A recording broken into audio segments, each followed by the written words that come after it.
I know this is a biblical principle. He gives seed to the sower. We knew it was the Lord, and he specifically said, do it unto me. And so you're going to give your best because I needed to gift you a coffee company. People are very offended by extreme generosity. It offends people's hearts, or like, that doesn't make sense. If you're being called to do something that doesn't seem sensible, that seems very extreme, pay attention to the ways that he's going to give you the seed to do it, because he actually wants to get something to you. Welcome to Good Neighbor Game Changers. We're Matt and Brittany, here to help you love boldly, lead with purpose, and shift the atmosphere right where you are. This is your place to get encouraged, equipped, and activated to live on mission. It starts by loving our neighbors in life and in business. This is Good Neighbor Game Changers. Grab your cup of coffee and tune in. Hi, welcome to Good Neighbor Game Changers. Today, we're going to talk a little bit about how we came into Good Neighbor Coffee Company by going over the law of sowing and reaping. So if we back it up a few years ago, we were attending a church in our hometown, and it was right after COVID. And there was a need to just freshen up the lobby and prepare a beautiful place for connection and fellowship. Because of COVID, I think so many people were starving for connection. Yeah. And we believe that the Lord spoke to us and said we were to donate a lot of belongings that we had sitting in a garage that was extra in one of our short-term rentals. And that's how it started. We just wanted to donate these items to freshen up the lobby and give it a facelift. A little bit of a facelift. Mm-hmm. And then it was, there was a broken coffee pot that wasn't really working. Looking too great, yeah. And we thought, wow, like, would it be possible to really redo this as a cafe and have tables and gathering? And what was so neat about this particular place is it had a school, and we were a part of that school, the School of the Supernatural, and we were taking courses. And so not only was this just being used for church services twice a week, it also housed a homeschool. Yep. And it also was homing the Great classes. Yes, incredible. And so we were there more than just the Sunday church house. Yeah. And so once we kind of saw this vision of what would be possible, we shared it. And then the Lord was like, well, no, that you're going to do it because this is my house. Yep. And I want you to remodel this part, this whole front The whole part. lobby area.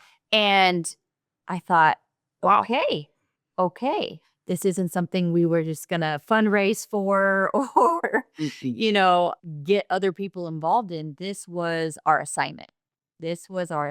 Yes. And I also remember him saying, I'm going to give seed to the sower. And I thought, okay, I know this is a biblical principle. He gives seed to the sower. And it's just about being obedient with that seed. With the seed, yeah. And we're just a vessel that it was going to pass through. Well, what happened? We received COVID. There was some COVID relief money that was being dispersed. Yes. So we got unexpected income during this time. And we knew that it was for this assignment. And so what was so neat is we were able to fly in our designer from Texas and use our favorite builder. And we went all out. Because he says, you're doing this unto me. Yep. And I thought, oh, Lord, this is your house. We're going to make it beautiful and intentional and even have prophetic details. And it was a process. Yeah. Oof. And there was construction but little by little, it came together and it turned out beautiful. And so we ended up donating a full cafe, coffee bar, espresso machine, all out, customized napkins, coffee stirs, and we made it whole new bar, yes, it was really cool. We imported furniture. Yeah. They drove it 12 hours. We did custom couches. And so it turned out amazing. Yeah, it was And we were honored to just, have sow that. into that church and sow it to the Lord. Yes. And more than that, kind of create a breath and life into a place that had so many amazing things going with some of their curriculum, but kind of maybe needed some connection, some help in some of those areas. And we were able to help bring some of that to life. Yeah, and I remember our pastor at the time said, "Man, I really hear the word game changers for you and Matt." And I saw, oh, wow. And that's part of why we named this Good Neighbor Game Changers, because we've been called that several times. And so he said, "You are game changers. Everywhere you show up, you change the game. You're a change agent." And that's the name of my Instagram. Yep. And so I thought, wow, what an honor, what a privilege. And we also added a mural, Oh, that's right. Yeah. an amazing mural with a local artist, and surprised them. Yeah. And so Really it just came out. change the whole look. Yes. You know. Yes. And there was so much grace and so much just the willingness to do it, even though it didn't make sense Yeah. to other people. They were even almost like, wow, this is so generous. This is like over the top, like, whoa. But we knew it was the Lord. And he specifically said, "Do it unto me." And so you're going to give your best. Yep. This episode is brought to you by Good Neighbor Coffee, our own passion project brewed with purpose. At Good Neighbor Coffee, we believe your morning cup should do more than just wake you up. It should inspire you to love boldly and live on mission. Every bag of coffee you buy helps support local and global initiatives, from building community to funding outreach. It's coffee with a kingdom impact. So whether you're starting your day, leading your team, or just needing that midday reset, brew a cup that fuels more than just your body. Choose purpose. Choose impact. Choose Good Neighbor Coffee. Order now at goodneighborcoffee.com and let your coffee be part of the mission. So little did we know why this was a setup, because it was a test, it was obedience, but we needed to get seed in the ground, so to Mhm. speak. Yep. We didn't know what was coming. And so we finally made the correlation as things were stirring 1 year ago for us to create a company that would have to do with coffee. And so then it'll be less than a year that we discovered the most amazing building, Yep. lobby, so to speak, Yeah. on Route 66 Yeah. here in Tulsa. So finally things correlated, and he said, "This is why I had you sew a cafe and redo an entire church's lobby, Mhm. because I needed to gift you a coffee company and your own building." And I thought, wow. And he says, "And I told you I would give you seed to sow. So you will reap what you sow." And I'm so grateful that because when we first started off, we were just giving donated items that we had for free. They were used, and he spoke to me and said, "Don't give them secondhand. Give them the best." Yep. And that was a principle he was teaching me, because he knew we were going to reap the best, not secondhand. Yep. And that's what's happened. And I just wanted to share that story and talk about just really how powerful that is. Gifted a coffee bar, so he To could get a gift coffee us company. a coffee company. We remodeled their lobby, and he gave us our own lobby. It's pretty wild. Yes. And so this is a little bit, we've been hearing from people that they want to know some practical things on what it is to be a game changer. How do you step into a place? How do you shift an atmosphere? How do you Yeah. change the game everywhere you go? And this is powerful. Well, and I think, Britt, when I look back on that, if you and I were not on the same page with that, that would have been Yes. difficult, because it was substantial. And I think Yes. we've been on two different sides of the coin there. That would have been a hard one. But we were both in agreement, both on the same page, and it made it actually like joyful. It made it a pleasant and enjoyable process. 100%. And that's how this is part of what he's asking you to do, because there is just this natural, I would say, grace, just this empowerment to do these things that don't make sense, that people may be offended by. People are very offended by extreme generosity. It offends people's hearts, or the naysayers, or like, that doesn't make sense. Why would you be doing this?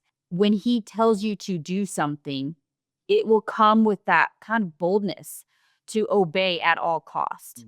And I think with that agreement, it was a lot of fun. Yeah. And, you know, it was the desire and the intercession and the prayers of these pastors. They were praying and contending to the Lord, please help us with our building. It's been since the 90s that it had been addressed. Yeah. And they were wanting fellowship and community and collaboration. And now, I mean, you walk in and there's people talking, they're chatting, they're having coffee, they're connecting. People connecting. And it's bringing that familial, you know, place where people are relaxing together and learning together and going to church together. So It's awesome. yeah, very, very exciting to see the hindsight of what we are doing. We had no idea. So I just want to encourage you that if you're being called to do something that doesn't seem sensible, that seems very extreme, pay attention to the ways that he's going to give you the seed to do it. And it may not be physical money. It may be resources or products or something that you have already in your hand that he is going to have you pass through to give because he actually wants to get something to you. But because of his law of you will reap what you sow, you have to have seed in the ground so that it can multiply. Yes. And so pay attention to those things where you show up somewhere and there are problems that you may be the one because you are seeing the problem, that you are the one to solve the problem. And little do we know that there was a heart, like we said, about them praying and petitioning to the Lord. And we showed up to be an answer. The Lord was answering their prayers. They had been in ministry for 40 years. They had celebrated and they were wanting to have that fresh newness upgrade. And we just had to say, yes, Lord, and trust. And to know he's so good that not only were their prayers were answered, excuse me, it, you know, just a year down the road that we would be sitting in answered prayers of ours. Correct. It was a really cool testimony to be able to look back on and to realize, you know, at times you hit the nail on the head. I think people forget that we need to analyze and look at what's already in your hand. Yes. And when we wake up and recognize that the Lord has already blessed us so many times with what's already in our hand and what's in our house to utilize for him or for what the assignment is ahead. And then you know that you've got a different level of confidence, a different level of boldness when you walk through that, knowing, hey, you're already prepared for this. So it was a really cool, it taught me a lot to go through. I mean, a lot. And you know, now, you know, you look on the back end of it and we're into this whole new season now. And it's good to know that, hey, we answered the call when it was placed before us. So Absolutely, yes. It's very exciting to be in the middle of this amazing building. We didn't know we'd be launching a podcast. We have space to do a podcast. It has space for the ministry. It's our new headquarters, our Good Neighbor Coffee. And it's just a beautiful, iconic place on a very historic road that we believe we are placed here for a reason to redeem this land and to really glorify Christ. And it's just so neat. well, and what's cool is this property itself has 2 residential apartments upstairs that are, you know, income producing properties to help with everything. So very cool. Well, we hope you guys took something from this episode. We're going to kind of lead into our next episode with kind of the birth and really then how the Good Neighbor Coffee Company came about and where it stands today and what it's about. So thank you for joining us today, and we'll catch up with you on the next episode. Thanks for joining us today on Good Neighbor Game Changers. If this encouraged you, hey, share it with a friend and keep the movement going. And remember, real change starts with one act of love. Let's keep changing the game by loving our neighbors.